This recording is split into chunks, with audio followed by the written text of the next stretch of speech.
difference between assets and income.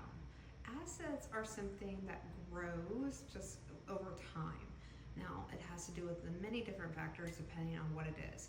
For example, your house grows as it gets older because there's more demand, because there's inflation, because of many factors to do with location and exactly what type of property you have can be an asset. If it's a farm, it could have a different needs for the community, meet the different needs of the community, so it could be a higher value asset.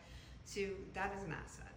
You also have an asset that you have a business and you have a service, and that service is expanding outside your local market, and maybe you get into franchising. That's an asset because you can grow, you can leverage, you can get different owners to run those different businesses.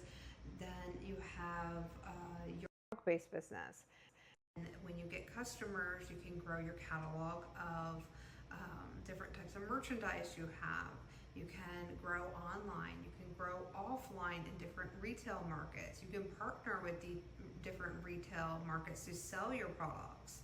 You have your coaching business. That's an asset because you have digital products that you're growing, and you can upsell different programs. You can upsell higher packages. So that's an asset. You have art, like my art business, that grows when your customers want more. You have a higher demand. You are hitting higher buyers that are known to invest in higher price artwork. You're partnering with different licensing companies. So that is an asset. Now, income. What is income? Income is only a result on what you sell. This could be working for a job. Like a lot of people call this a 9 to 5, but whenever I work a job, it was never 9 to 5. It was always very different, flexible nights and whenever I could. So when you have a standard job that pays you hourly, your only way to make income is by showing up, by putting in those work hours. Now, if you have a sales job, which I had a sales job for many years, then the output that you're putting out every day can be increased, but you're only able to work so many hours a day.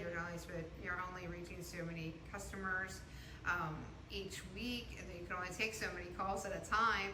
So you're still limited. When you own a business, even, you can run into these limitations, but you can leverage what you've already built, borrow against it, and overcome a lot of these. So this is why it's so important to have assets instead of just income.